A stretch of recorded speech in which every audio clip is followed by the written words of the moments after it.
We have half a moon.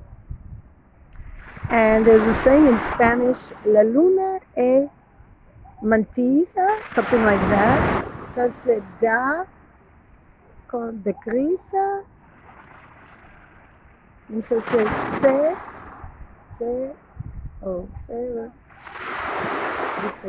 the moon is a liar. It says D when it increases, and it says C when it decreases. In Hebrew, you have the letter Zayin, Zoreach, and the other one I forgot. Zoreach,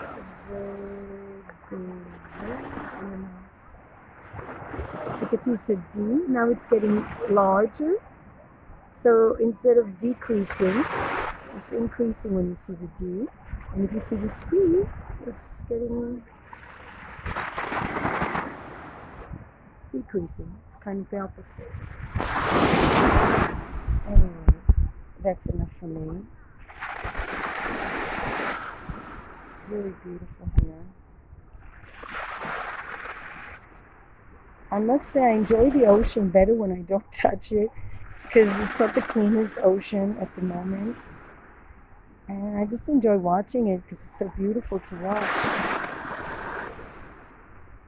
When I go in there, I'm always disappointed because it's just so dirty. So when I look from above, it's like, a lot of times people are like that. On the surface, they might look really good, but beneath the surface, you find a lot of dirt and pollution and all kinds of things that they carry with them. They need to detox. But so just remember that a lot of people on the surface, they look great. But beneath the surface, this is what counts. As the song goes, inside is the most important part. Inside of the ocean, and it's so dirty in this ocean. It looks so beautiful. When I looked from above, when I did yoga, it's so beautiful. It still looks beautiful from here. But I know once I go in there, I'm just going to be almost sick because of the dirt and pollution. And it's really hard for me. It smells. And there's jellyfish. It's so sad, I miss the lakes, but the lake also has dirt. They have like the ducks have fleas. I remember. It's really beautiful to swim in a lake. I remember I was like, wow, am I swimming in a lake? But there's something very limited about a lake. Ocean is really a spiritual experience because it's like infinite. It's infinity, isn't it? It's so large. And it says in the Bible, all the rivers flow to the sea, yet it's not full. It's not full. Can't say that about a lake, huh? There's an airplane. I wonder where it's going to. It's just the world's changed so much since the coronavirus. There's no flights. There weren't that many flights flying above the ocean to begin with, I think. But, well, everything has changed. Everything has become more quiet.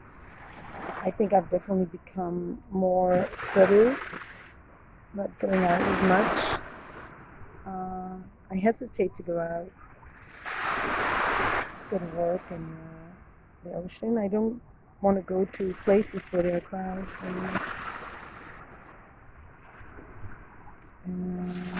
It's just really beautiful. Yeah, it's just really amazing to be here.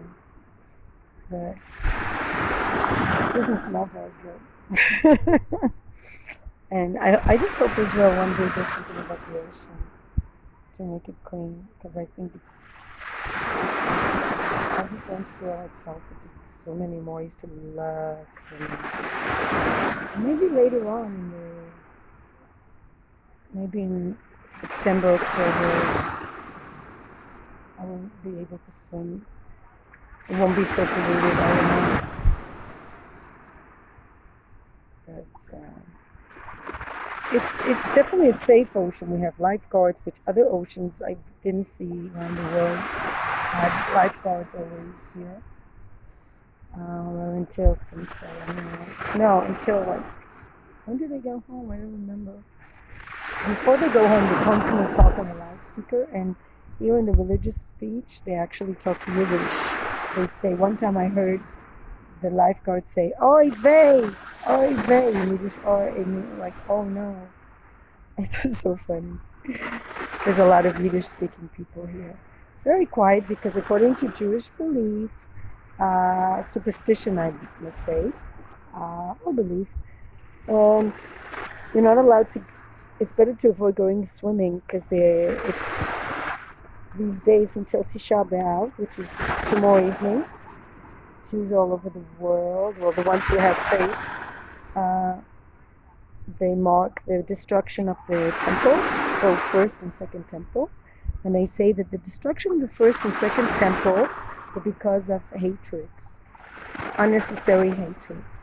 Sinat chinam, unnecessary hatred. All hatred is really unnecessary, but especially unnecessary is the one that is really not like you just hate someone. And there's a story that two brothers worked a field, and they, at the end of when the wheat had to be cut, they made piles. And one time, one was single, didn't have any children. The other one had a family. The one who was single woke up at the middle of the night, went to the field, and put his half. They shared it half and half, exact. Gave the other brother, and went back home. And the one who was married couldn't sleep. He got up in the middle of the night, and he put from his share he gave to the other brother, because the one who had a family said, "Oh, he's single, doesn't have children, he needs more than me, because he doesn't have anyone to care for him." And the one who had a family said, the one who was single said, "Oh, he has a family, he needs more wheat than me." And they say that at that point, when the brothers were actually adding to the pile, each adding to another, they met right there in the middle of the field. And then that's where the temple was actually built, where there's brotherly love, when each thinks of the other and wants to give up from his share to the other. That's where the temple will be built, because that's really where brothers love each other so much they give up for the other. This is where a place can be of worship, because it has to be a very pure place. So I haven't experienced that brotherly love, but certainly I think we don't all have to experience it, but we can all live that brotherly love, even if you don't have that experience. Even if nobody's given you, you can be generous, and you can overcome greed. And I think I do feel sorry for people who feel they have to take. The givers are the truly blessed people. People who give are just, giving is such a wonderful act. It just, by giving, you just get so much, you receive so much. And that's how I feel. I get so much from giving. For my work, I get so much. The more I give, the more I get. That's how I feel, really. I'm not saying material stuff, that's something else. That I don't know. I'm just talking about your actions of being generous to another person, giving them your time. You just get so much back. So peace, light, and love, and to those who commemorate Tisha BeAv tomorrow evening start. It's a fest, and I'm going to try to do it, and marking the destruction of Jerusalem, first and second. They happen on the same day. A lot of very difficult times for the Jewish people happen on this day, Tisha BeAv, the 9th day of Av. And so these are days of mourning. There were days of mourning. And now they're going to be over after Thursday night. And so